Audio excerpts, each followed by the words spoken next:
Hi, welcome back to my channel. Here is Volodymyr Gdansky and you are on the Freelancer CEO podcast. Today I want to discuss such interesting topic as hourly rates or fixed price when it comes to employment. What are the pros and cons and why you might want to choose one over another.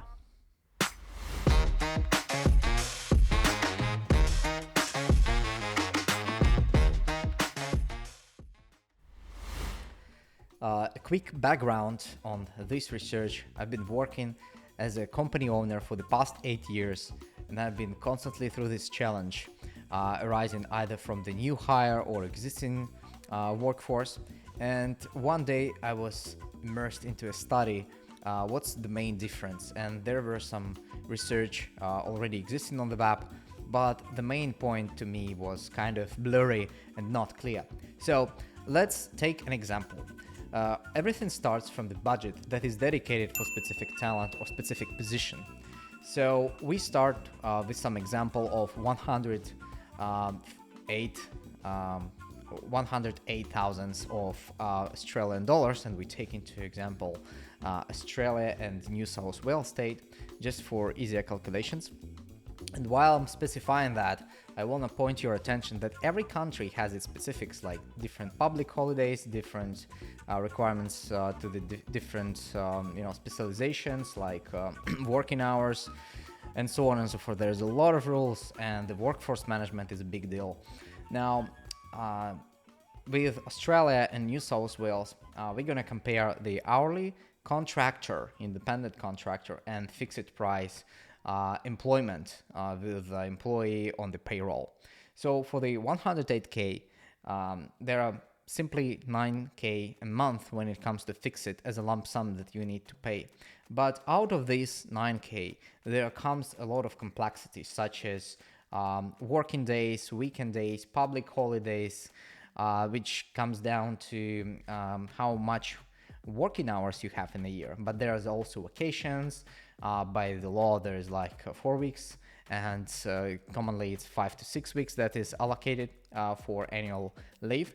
And there is also sick days. So in reality, there is a lot of variables in this equation, and finally you would receive something like 1,720 hours. When it comes to hourly rates with a contractor, you can simply take this number of 1,720 hours and divide the annual budget on this amount of time, and you will receive the hourly rates, which would be around $62.79 per hour. And this is interesting because this is a real value you pay staying on the fixed price. But on top of that, you also have to run the payroll with accounting. You have to put extra efforts on making sure you follow the awards properly or any other complications in the law of the workforce law and not get penalized. And in Australia, for example, the penalties are extremely high.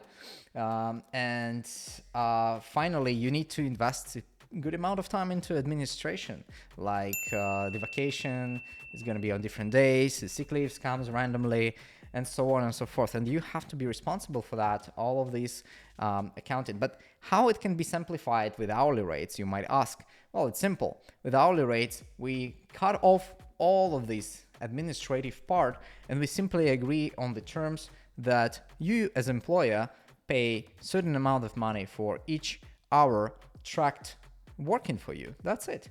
Now, when it comes to such benefit to employer, of course, in the first place, it's beautiful because you can incentivize and increase the rate. So for original $62.79 per hour, we could offer 10% on top and like round up it to 69 or 70, which would also position you stronger as a company owner in the eyes of the candidate. There's just having more money, and this is you who offer that to the new contractor.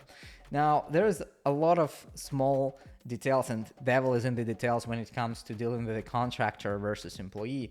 But in this example and this high-level exercise, I just wanted to highlight how much easier the management of the workforce could be if you deal with hourly rates.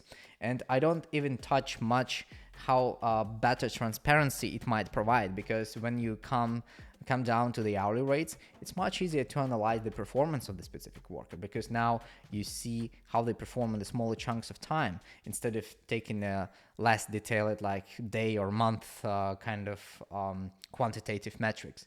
And if you track time spent per specific task, the things becomes way more clear. Not only to help this specific employee or contractor to get better at what they are doing and promote them, but also to take the accountability and allow better forecasting for the whole operations of the organization.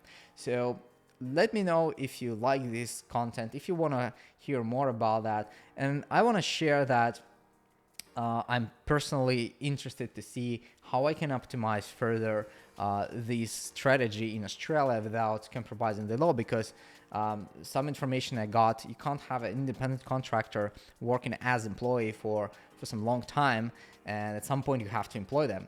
So there's a lot of tricks that come in the specific laws, but as soon as you still try to make things simple, I think this is the key. And what we try to exchange here is paying cooperative candidates more. And in the end, it's like win-win scenario. Employee is happy, having more money coming to its bank account, having more flexibility, being independent from public holidays and other stuff. They simply can decide how they want to spend the time, and you only agree on the amount of hours that you expect from them monthly. And you can be even flexible, like giving 120 hours a month, which might lead to 4 days working week or 6 hours working days. And for employer, it's much better in terms of accountability, and you save significantly on running the administrative work, HRM and other stuff. And if you provide some personal development plans, PDPs or something like that, it's much easier and more efficient to have all of this data at hand when you know exactly the both quantitative and qualitative metrics. Though a small note is qualitative metrics should always come first. I was always against just looking at the numbers that are being tracked. That should always come secondary. Okay, so let me know if you like this content by liking it, and if you want to see more content like that, subscribe in order not to miss any updates, and I'll see you in the next videos.